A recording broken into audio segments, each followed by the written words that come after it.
are led by the inspiration of life.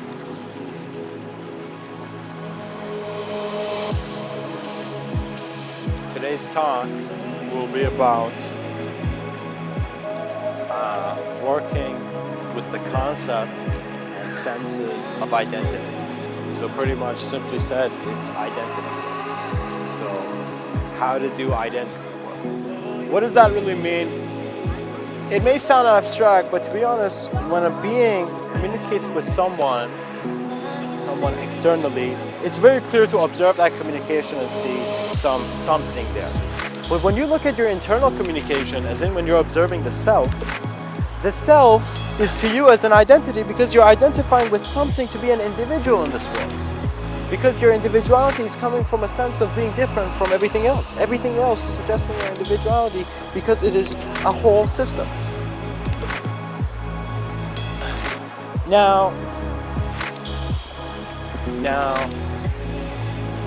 you kind of see that as you observe the self, the identity is objective in a way where you can still observe it. So you can meditate, let's say, on the stream in your backyard, let's say, and you can also meditate on that idea of the stream, which you don't have to be there by the stream, but the idea could be present in your awareness. And so as you begin working with senses of your identification, the sense of existentially and very in a self-aware manner observing them, you are seeing that there's emptiness in the idea that you are keeping there, because in an instant you can change it. In an instant you can have a new idea with a new world. So we need to be aware of the nature of the mind and how it is a receiver of a moment, of an image. In the sense that when we walk, we begin to see others looking at us. And so it's the nature of movement that suggests the audience. That existential movement and flow that is within you as a being, let us say.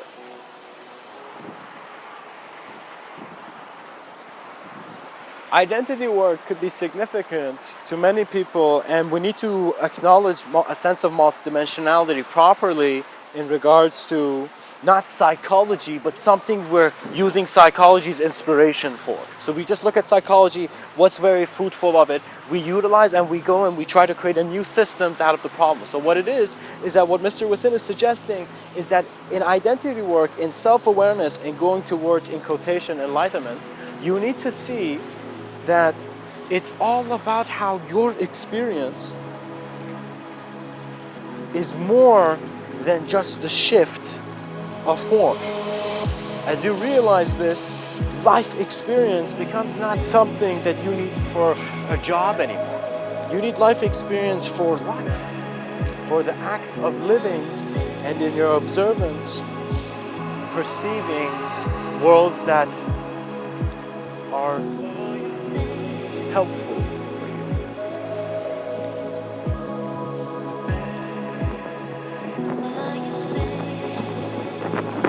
Some psychological frameworks that people are having, in other words, how people are collecting and using identities, it's very important to acknowledge these in regards to spiritual context.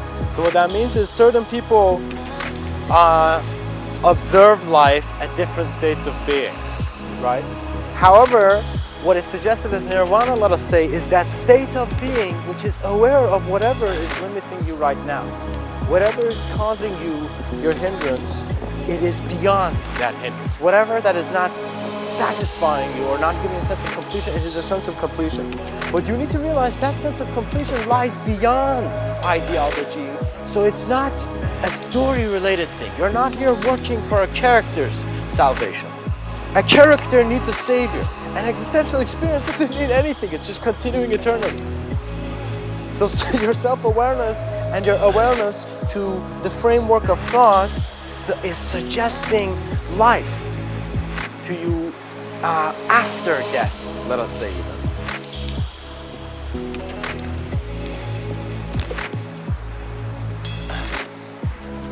Now,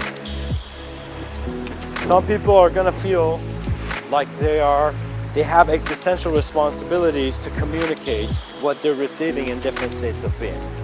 But you must be aware how clear the act is for you. Because when man is opening up to greater states of being and how he can be in a different form of intelligence. For example, your whole life, it seems that you've been this individual walking, so it's as if an individual consciousness. The experience is just stuck in this body of focus. But what if you could see beyond that body of focus, and there you would recognize there is no sight that can be spoken about. But there is a passage. There is something that is happening in which every passage in holy books and ancient books have been suggesting.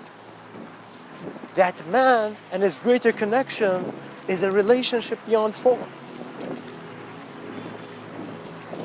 Beyond sensory perception that is not clear.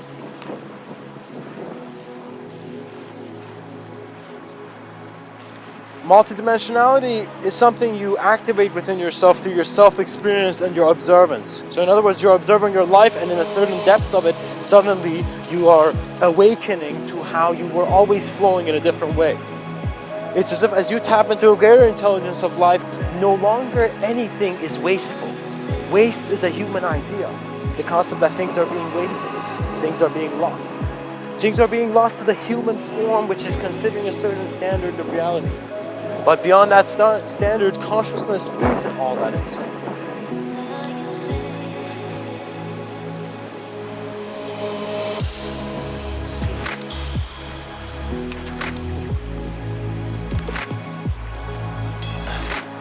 Just like how there's artwork you can see in a museum, there's also a sense of motion picture, which is an art form in itself as well. What that means is we have a snapshot view of our reality, which, oh, okay, so the Earth is like this, oh, so this is this, and this is round, and this is the orbit, where we're talking like this, and at the same time, while we're talking like that, we are having such a deep experience of our limited experience that there was never an emptiness that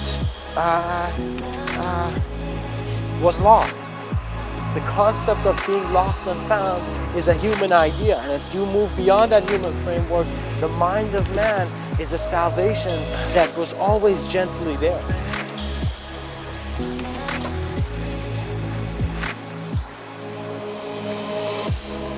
Some people are calling themselves channelers. Some people are calling themselves mediums and psychics and whatnot.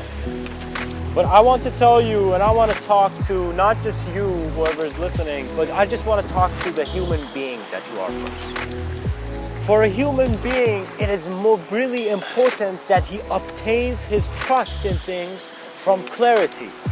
If his trust is not obtained from clarity, he will go in a framework of trusting more illusion. If you believe the first lie, it seems that you're going to believe the second lie, unless you question the first lie and see if it was really true. And as you seek truth, you're going to your authenticity. So what that means is that what the gurus in ancient times did, in all those cultures that sprouted meditation, that gave life to meditation, you would see that the guru's presence was one to simply make the being be aware of his being, sense of beingness beyond the temporal aspect. So it's like there's some moments where someone comes and says something, you know, like so you see, let's say, so you see like a soldier in the middle of a battlefield, and the soldier goes to one soldier and starts going, oh, I can't do this, I can't do this. You know, you'd slap that soldier in the face and you'd be like, man up, you gotta go in there, let's go, you know? So you'd move like that, right? But it seems to some things we can't have that effect. We can't have that ability because we are lost to our own illusion unless we choose to confront reality in a clear and more sincere sense. I am talking to you as consciousness, and what do I need to say then? All I need to say is just make a sound for you to be aware of where sound originates from. And there lies the greater clarity of man.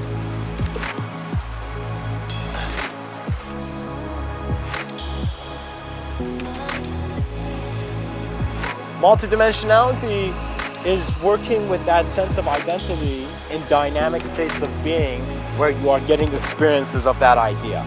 So what that means is that if I begin talking about, sometimes when I give talks, I am on a subtler plane actually experiencing that and continuing on with what is manifest there in my subtler plane of awareness. So how I would suggest this is that You are not talking to anyone that is outside of a sense of self.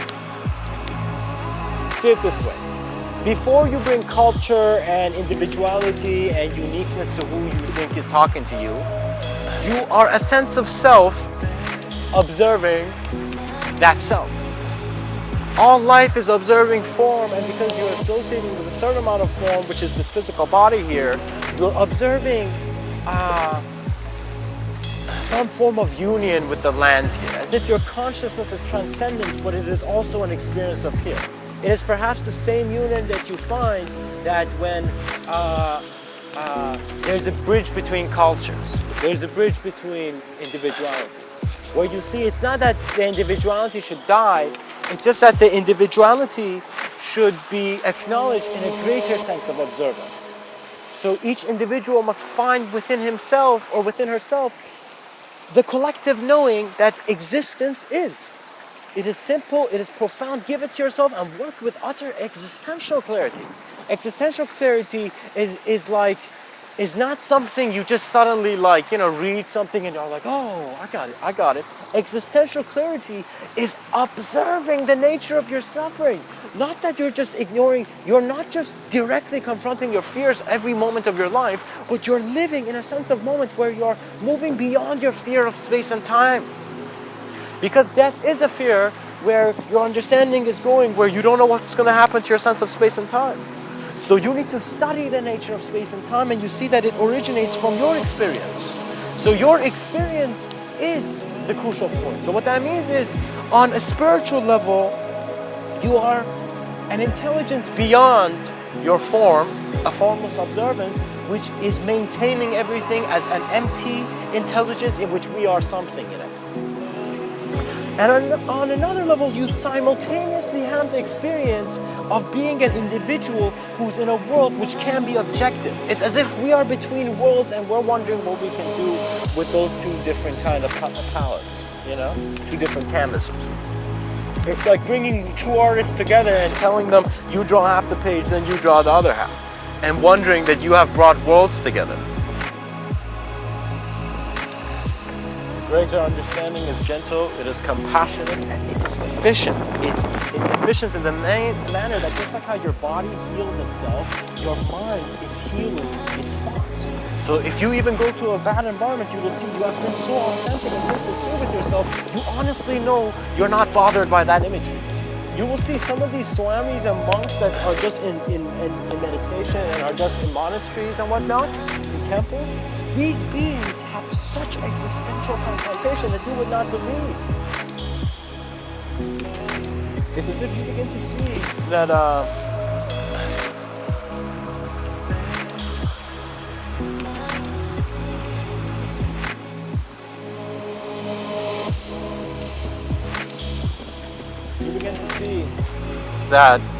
there never was a need to have a need. There was something going on before you were born into this individuality, and your communion with all life is good, is what is profound. What that means is you don't need to talk to other beings in your abstract realms, or you don't need to have a complete real relationship there, but you need to be so sensitive that you can have one. You can develop forms in your subtler planes which are naturally there. It's as if right now I'm standing here talking to you, there are different subtler forests and thought constructs in which are present in my mind, and they are not from my origination. That is why I'm talking like they're subtler planes in man's mind. That's why I'm talking about it in a multidimensional sense. Because I'm not the one creating it. Because once you go present, it originates. It's as if, it's funny, we have some parts of the world that are like forests, and we have some parts which are just transcendental aspects of man's mind, which he is his greater multidimensional experience. And it's not a forest, but it's something that the seers in ancient times have said to be in the world, but not of it.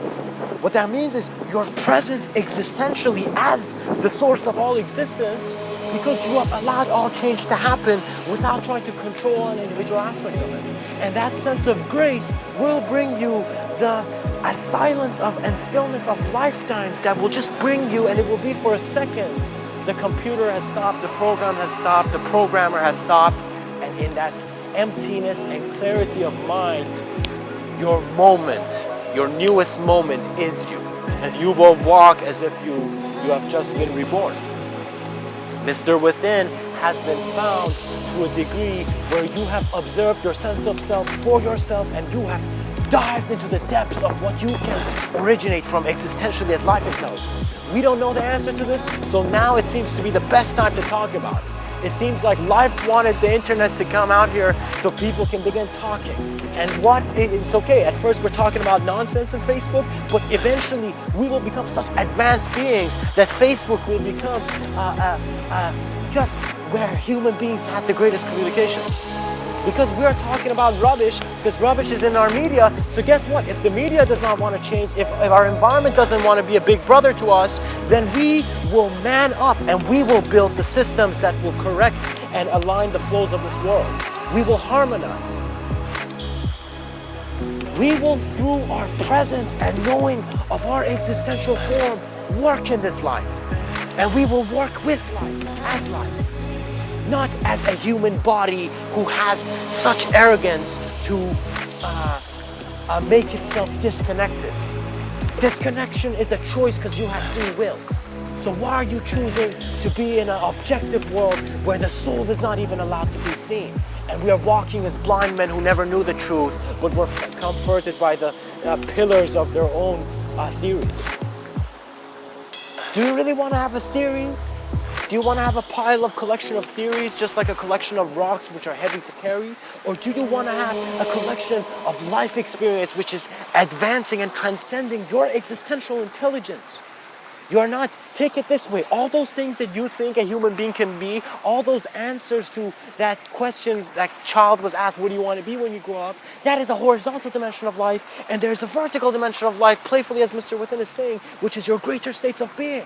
It is different states of consciousness. It is different ways of waking up in the morning. You're the same person still. Your individuality can be worked in multidimensional ways, but it must be opened by your self-experience. You must have an existential longing. You must have a self-discovery. So what that means is that even though if in this generation an authentic guru came, if a really deep, profound guru came from India, he would not try to be a guru because there were no longer any students that would receive him as a guru. That is why the guru was rare in how much the student was aware of the guru. But if the student is not aware of the guru, it's nonsense. So we are not here trying to be teachers. We are here to create such profound mirrors in our creativity, in our art, that when a human being looks at the artwork you have made, looks at the writings you have done, looks at your life's work, they will be like, this is coming from authentic core human experience. This is not coming from wannabe idea that's trying to make money for an institution that was its own entity which was void. Our abstraction can be taken into our existential responsibility, and that's when everything in life has been guiding you. You see, the color of life was not one you could go buy from the art store. It was your memory. It was everything that made this perception of the present moment the greatest architecture of man's mind. And you owe it to yourself as a moment of being to open it. It is no longer about one man leading others. It is about each man leading himself into greater understanding, because it is a multidimensional shift. If you are in the sense of thinking that an apocalypse is coming, yes, an apocalypse of self-transformation, in which the self has to confront its emptiness. The idea of you that wasn't working at this phase of reality needs to be observed and to see if it works. If it doesn't, let it go, begin creating new. So what that means is, think about it. If the apocalypse is coming, do you want to be that whole person who built a life and oh my God, he's going to lose so much? Or do you want to be that very peaceful, gentle mind who is observing life anew? So when the apocalypse would be happening, it wouldn't be happening to someone, it would be happening to the most self-aware experience of the moment. And you will see what the apocalypse is communicating to you. And you were looking for advanced communication from your life, guess what? The transformation of your reality and your awareness to your plane of existence as a newfound palette of consciousness is that greater experience. You know yourself. And then remember, symbology is your guide.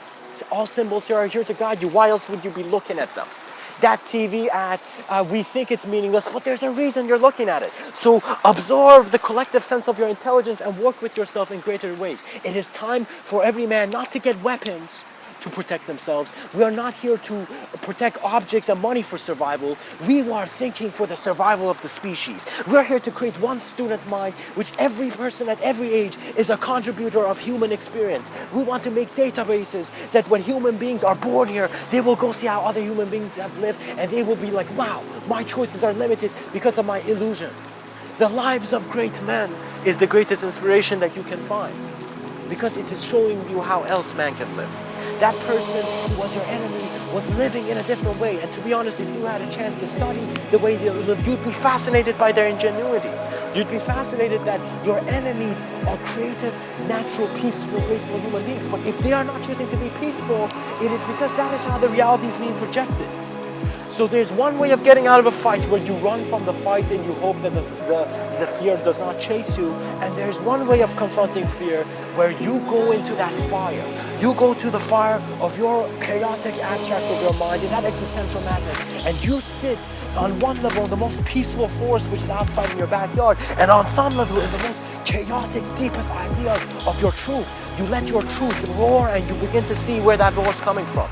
And you let go of your ego to go through a greater sense of self-exploration. And in doing so, you will begin to see, well, wow, mankind can be living in a greater sense of intelligence where he's working with streams of consciousness, where we're not identifying as an individual doing an individual task, we're acknowledging ourselves as an individual who saw that he was always a collective expression. It's that moment where Martin Luther King realized that that step from that movement for mankind, that speech changed something in human existence. And so our conscious awareness to not let our life experience go to waste and to develop our own life's work to enhance our creativity and to bring establishing new views for mankind is our significance here. Everyone is an intelligent being. Don't think you're stupid. Contribute in healthy and efficient ways, because we need to harmonize. Humanity is a new project. It's something new. It's something so new that nobody knows what to do, even the humans. So what needs to be done is clarity in perception. So if extraterrestrials could come down, if the eyes of the sky could come down into physical form, they would just say, before you try to see me, see yourself. Do you know what the human is? And the human being will be like, wait a minute, of course I know what the human is. I've been living that way my whole life. And you begin to see, wait a minute. Who was I before my memory, and who am I beyond my memory? Who am I beyond this image? And as you observe, the human idea gets this understanding that it was never the human being. It was the intelligence of its plane of existence. We are natural, cosmic, existential intelligence before we have our ideas about it. And that awareness is here to lead you to yourself. Everything is leading you to yourself. Everything you do every day is leading you to yourself. That's why when you go home, guess what? You're thinking about what to do tomorrow because you're thinking about the self. The self must be observed, and in its observance comes the grace of great students of life. And these students of life will no longer see a guru to judge the grace. This guy guru, you should not, in limited self-awareness, judge something and devalue a treasure. A guru is just a human being who is putting his life attention in being bringing more of his authentic expression in a place where people are thinking that they're just their idea. The guru's task is to make people life sensitive beyond the framework of an idea, and so you can give yourself that gift. And so the guru's job will be done, and the guru would smile. Because the guru, to be honest, he could just sit in a cave. He's not identifying as an individual being. The fact that a guru comes here and talks individually is a gift. All those guys with the beard, it's that some human being with a certain amount of awareness. Let's see what his ideas are and then study his awareness. And so we will not judge the face of man by his physical face, by the beauty and the fragrance of his deepest and most creative and clearest ideas, his most efficient ideas. That person who looked like a thug in chains, we thought in his chains, that is wrong. That is a human being, could have the solution to life, could have solution to one of the world's problems. And so we need to create platforms where we are allowing people to take up higher existential roles. I want associations, and Mr. Within wants associations and organizations to be developed by mankind, that these organizations give people a chance to build in new ways of thought. We make amazing libraries accessible. We make an environment that is healthy for the mind. We preserve our nature and learn from it and develop technology in nature. We no longer have dark studios outside in basements. We develop our nature, we develop our technologies in nature. Literally go design your next great invention in nature. And you will be inspired by the presence of life. You will suddenly begin to see you're about to make something crazy that will add so much value to your thing. Suddenly a squirrel comes and takes that part. And you really see, oh my God, you were distracted from life. So you need to see that you don't need to add that additional thing for marketing value. You need to be authentic and core, very natural with your invention. For example, these are all things that could potentially happen. You're studying the nature of your mind, and in doing so, you're giving the ability for you to work with it in greater ways. Because the being who observes is giving himself the ability to work with that object of observance. Meditation is to be self-aware. Self-awareness is to look at life in a way where you're knowing yourself and you're aware that the unknown is a profound experience. The unknown is giving you novelty. The unknown is not a source of fear. Your fear has not been confronted. That's why you think it's mysterious unknown, but no. Fear was an idea trying to survive more than itself, or was hiding behind a transcendental concept, as in fear, it's abstract. But you will see that in this life, you must trust what you are existentially. You don't need to just be comfortable with your face in the mirror. You need to be comfortable with your presence. You need to be comfortable with your self-image. Do you know? I really don't like how therapy thinks it's helpful. Therapy is creating more of a psychotic problem by establishing the person in external trust. What that means is establishing the person in external trust. A therapist might give you self-reflection, but at the same time is giving you dependency on someone else. So why are you going to the self-therapist? Why haven't you handled your problem on your own? So when you take this into consideration, you must see what is valuable of your experience, and your contribution is to your clarity. What that means is before you trying to think about who you want to be in this world, first be like, am I having a clear approach?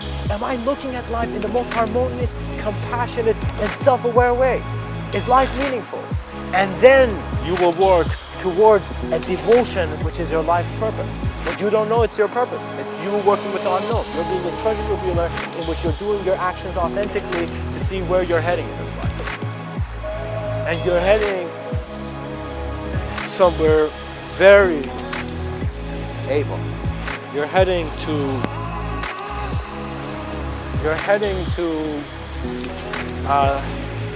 an aspect of your experience that will involve more observance of self-exploration. It's very funny, you know, a lot of people were telling me to go talk and stuff, but I noticed that, to be honest, my words are only here to be a mirror of existence. What is really crucial is you being aware of your self-talk and to see what is creating in your life and if all those imagery is serving you, you know? It's a shame if you're a great athlete but someone told you you weren't when you were young and you're not trying. Do you see that? You need to be very clear and you need to update your system. You need to press the refresh button on your browser of life, how you're looking at things. And as you do, a clarity will come which will tell you silence and stillness and tolerance and compassion and efficiency and mindfulness are your next teachings. No longer going after your desires and going to the next crazy party and being the most loudest person and being the most, trying to be the most respected person in position. You're not here to play games with other human beings. Your work should be done in clarity. What that means is if people ask you, what are you doing? You're like, I'm being my clear self I'm at the peak of my honesty, sincerity. And honesty and sincerity are subjective topics which you must explore for yourself. So what that means is it might be a bit fruity at first, me saying, oh guys, be honest and sincere, but you will see you need that.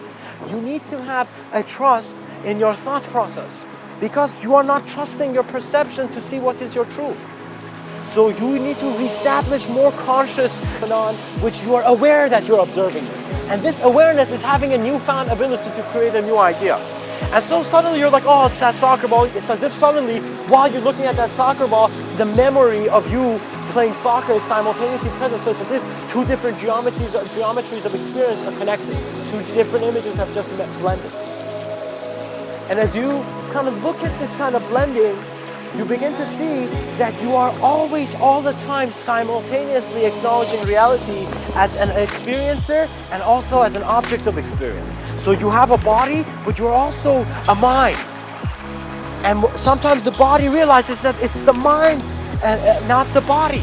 The origination is from mind. not body. If the origination is from body, objectivity would never be a solution because you cannot find it out. So it has to be the awareness to mind that is a transcendence from subjectivity, which is simply what nirvana was and is. An enlightened state of awareness where existentially your intelligence is not limited to that specific thought construct. What that means is that I could be about to give the greatest speech of my life, and suddenly someone comes up and tells me, you don't know anything, you're something, and let's say they say the worst comment known to man. Literally, let's say right when I'm about to give the greatest speech of my life, someone comes and says the worst comment that you could say to a human being. I would see that as I walk on that podium and I'm looking at the crowd to see what I would say, I have a choice to receive that reality, to take that guy's words as actuality, or to carry on the reality that was. And because I have mindfulness, I will literally put away, just as if you're putting that reality, that guy's word, and that guy's work and that guy's sense of self into a corner of just absolute emptiness. So I just put it in a forest, in an image in my mind, and I would continue in my part of the forest where I'm giving this talk, this greatest talk. And so what I'm trying to suggest there is that you can, in being self-aware to a point where you're understanding a sense of empty and clear awareness of the intelligence of your moment, then you are no longer even seeking psychology, philosophy, or stuff that is coursework. You're not here to do coursework. You're here to, in doing the coursework, being aware of what is the course of your life, how you are flowing in this life. There are many different movements. I'm speaking now, a waterfall is happening in the distance, a soccer ball is being kicked. Many things are just being present. And in this presence, the origination is a bounce that is just a recognition of different people with different abilities to kick.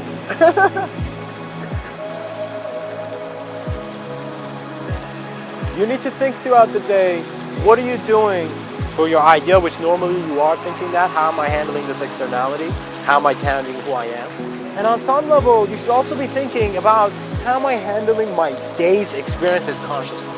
So is your day giving you explorative qualities? Are you learning something more? Is some new ideas coming? Because if new ideas are not coming to you, that means you have accepted the old. No? So you must constantly be a new vision for yourself, to be your own inspiration, which is a clarity that is observant. And this clarity then is able, through life's intelligence, to observantly work in greater flows in which then realities will be made. So it's very important before a person opens up to their multidimensional nature, they existentially have an awareness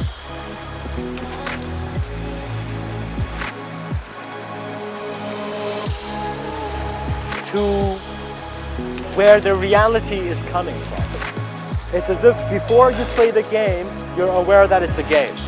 And so you begin to co-create with a knowing of your emptiness and eternal self. Not eternal self, eternal view. It's your eternal sense of knowing, let's say. That formless observance of the self, which is the directest experience of the self. Of course, these are transcendental topics and very abstract, so work with me here.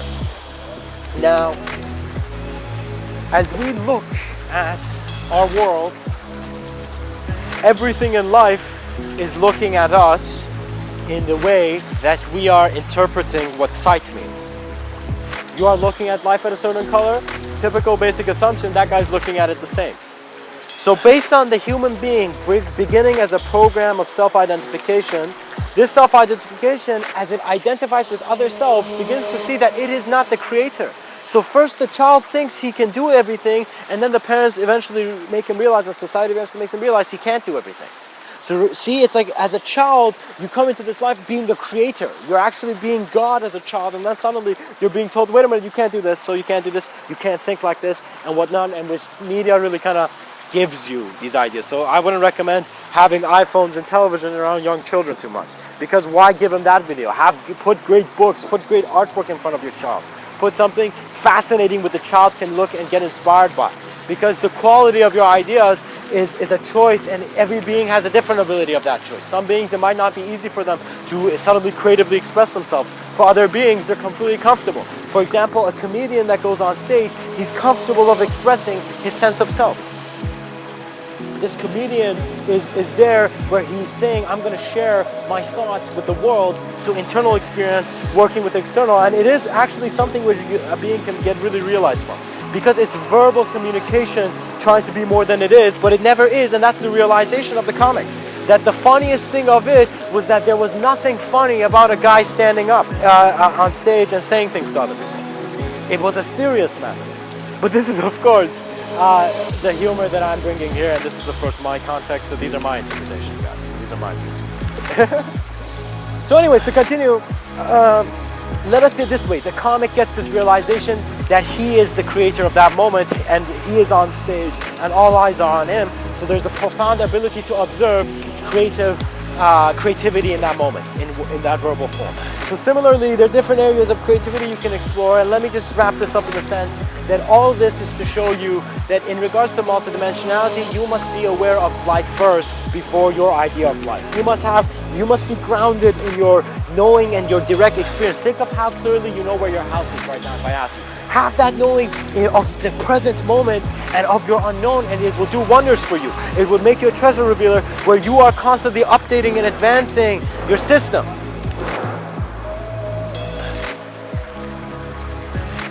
The engines of life are working, and you become the intelligence that is the fuel. Not a fuel that is something you put in there. It is just your attention is divine. Your presence is divine in the sense that you are the ability to be the union. You are the ability of consciousness to observe all holistically. You are the connector of worlds. And so that is the ability of mind. And do not acknowledge yourself as a little thing, and have respect for every moment of your existence. So if your grandmother said, just be respectful for your meal and be grateful, no, be grateful for your existence, and your experience will begin opening up in transcendent ways. The mind of man is transcendent. You might have a unique mind that nobody else has. You just need to be aware of it and unlock it. You need to begin giving your own way of, I don't want to say mental health, but an awareness to what health means as a transcendent being. And health means the attention on your ideas. So to be honest, it's actually much better if you sit down and have more gentler ideas than going around with an elusive manner. See, an animal is not aware of its environment. That's why it could just go kill anybody, right? But a human being has the ability to be self-aware. And so if human beings are not abiding by harmonious co-creation, we must create and establish systems that do. We are more than noisy remarks. Do you know what that means? That means there are some people who go into meetings and talk in ways where they're actually looking for the greatest idea that the human collective can bring. And there are some people who go into group, they're like, okay, well, let's go with my greatest idea. It must be cooperation, co-creation, and an ability to know that man is great, and this greatness can be found.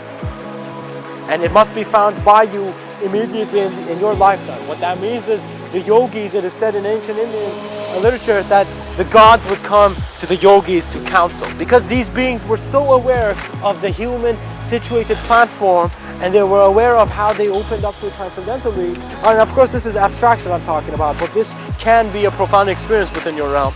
And you will see that you will suddenly see it's as if they knew life, and they knew that its lack of clarity was the truth and part of the truth. The unknown quality of you don't know what truth is, but it is a salvation beyond you.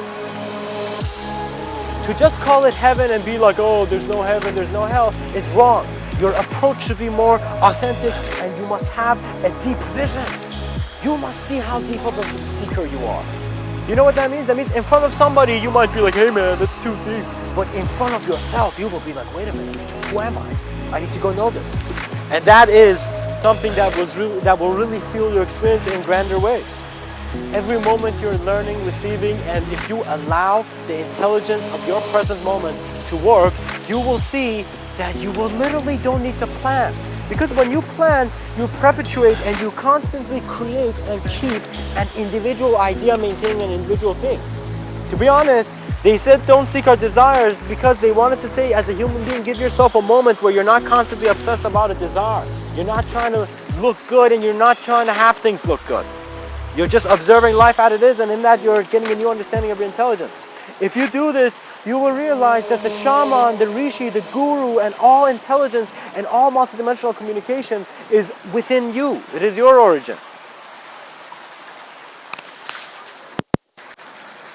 And what I would like to finish off with is that the finishing touches of your work will never come. As someone who is observing creativity and intuition in this life, I am realizing that the proper chemistry and relationship you need to have with your intuition and your psychic phenomena and all that stuff that is happening more than what is happening to you normally needs to be all part of your multidimensional exploration of the self. So, you know, some people keep journals, you can keep a study book, or I would call it just get a notebook and write my life's work and simply observe how your life's working and observe how your abstraction is working, and give yourself room to really see that you need to see certain moments of yourself where you are not significant. And that insignificance, you learn more about your mind, you learn more about psychology. You begin to see that you don't have to walk in that arrogant way. You didn't have to always be the boss, that the boss was sometimes lost when he stopped being authentically an existential communication with them. What that means is human greed is bad when it collapses you into an idea where your nightmare is Ebenezer Scrooge's nightmare.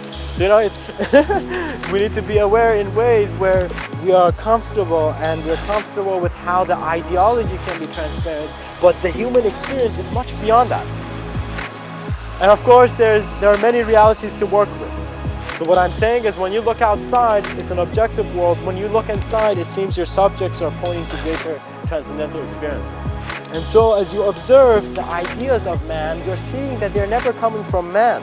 Man is just being related to the idea, to that form in the moment. Man is an individual form. We're saying, all right, he has these individual other forms, these other ideas of his individuality, you know? And you really want to see what is valuable in your life is how much you're receiving from the quality of your experience. And if you're enjoying life, if you're following your trust in life. So a wise man once said there's two ways to live life. You can trust life or you cannot trust life. As if you wake up and you live, let's say, your whole 100 years as if you're trusting every moment, or you can go as if you don't trust the moment. This was what a yogi said, a wise man, enlightened being said. And the reason he said this is because it's true. Because if you have trust, then you will trust your multidimensionality, because you have built so much trust in the physical world. So what I mean is that a multidimensional exploration, and what the pilot of consciousness innately knows, is that as you're observing the physical world, you are first saying, before there's any abstraction, illusion, or any multidimensional nature of something, right, before there's any spirit or soul, there is this physical plane of existence. And you begin observing this plane of existence so deeply, and suddenly you begin appreciating science, and you learn science. And after you've learned science, you begin to go deeper in your experience and see that as you position yourself in different ways in this life, your state of being is different, your consciousness is different, your world is different, and so multidimensionality is a reality only when your eyes are open.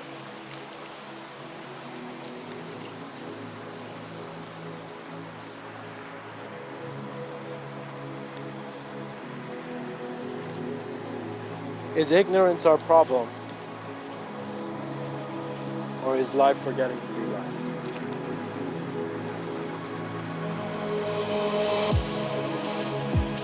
Are we flawed?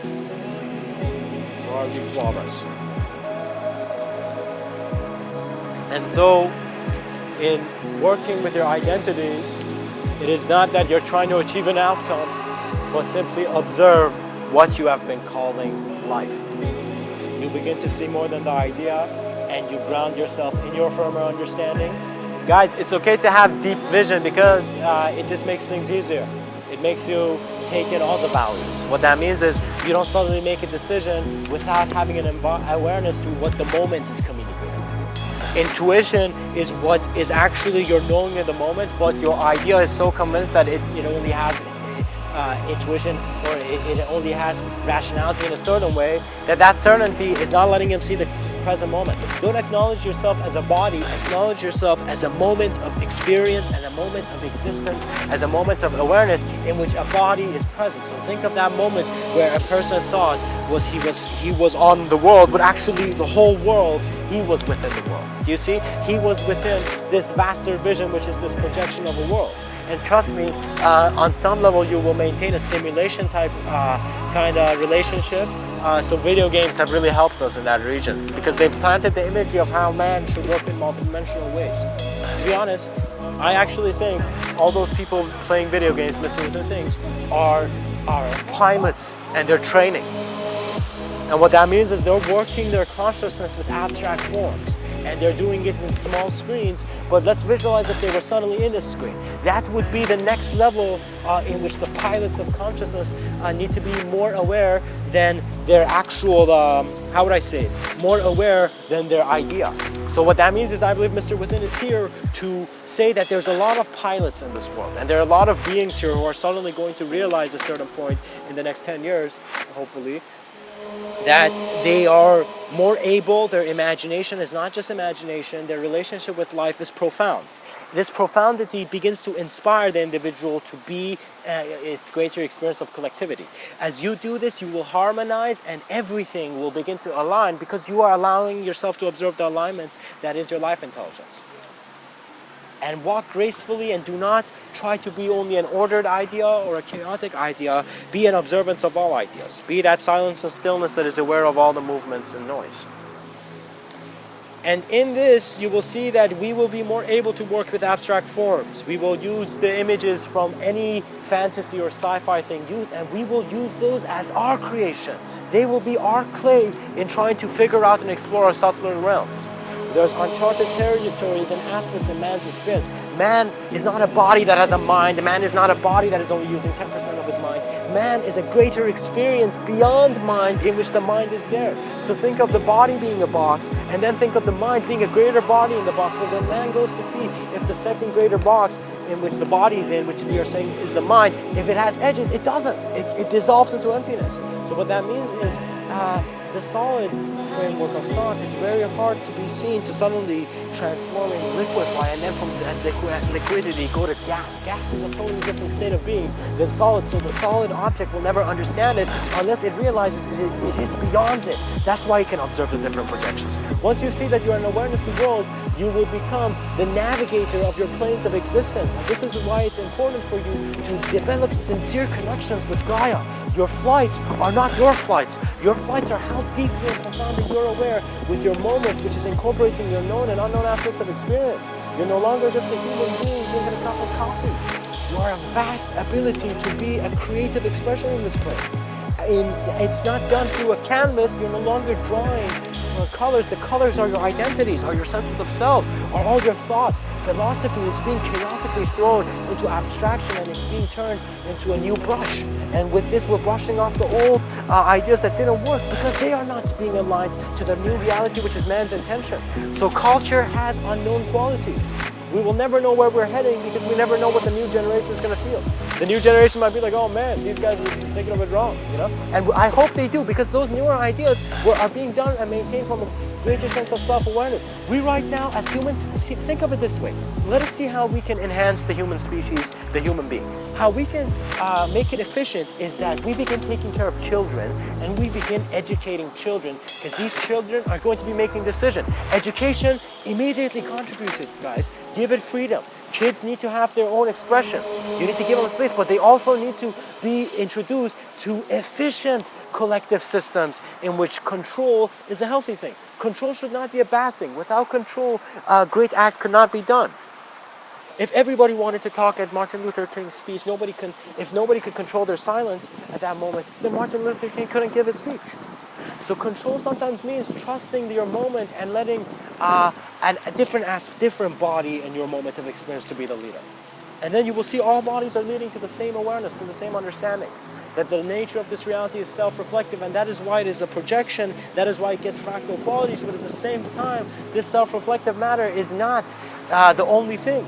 And so it is our reality that is wrong. So man must realize that when he thinks it's the end and the apocalypse is coming, the only clear answer to that is that no, there is more unknown things. So do not be so certain about an end or a beginning. So the method of constantly thinking of endings and beginnings is bad, and it makes weak psychologies. Death should not be a moment where you are in sadness. Death should be a moment where the people should not just cry.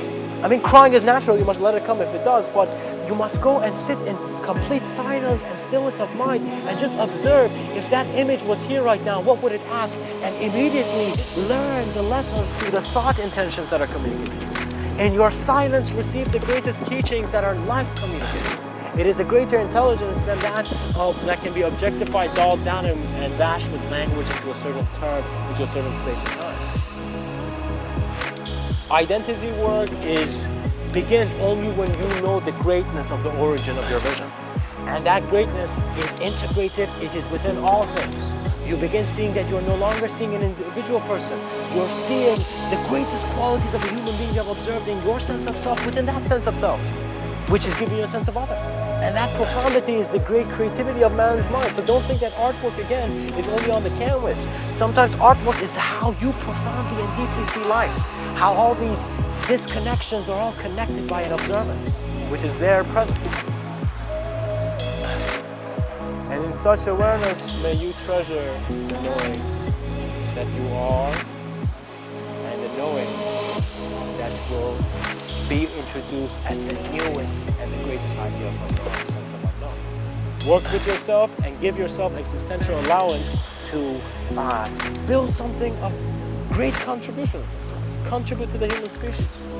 Give it good communication.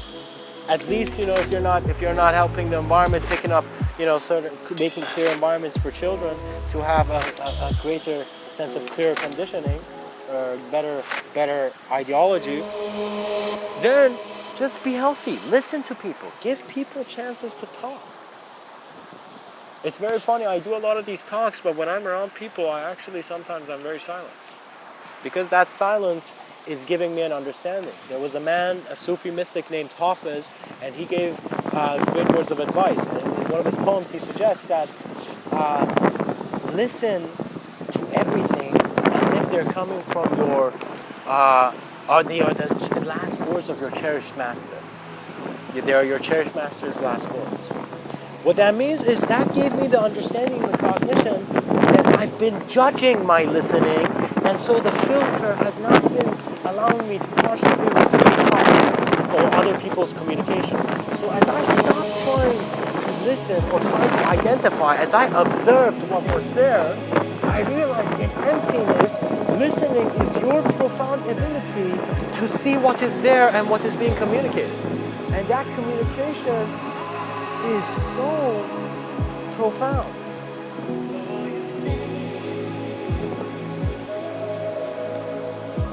And as you begin to see that you have a certain choice, and in those choices, there is the abstraction of your life made in subtler planes and then communicated to you, we will take thought as a serious phenomenon, and giving it immense existential allowance to be explored, and we can say anything on the phenomenon of observance.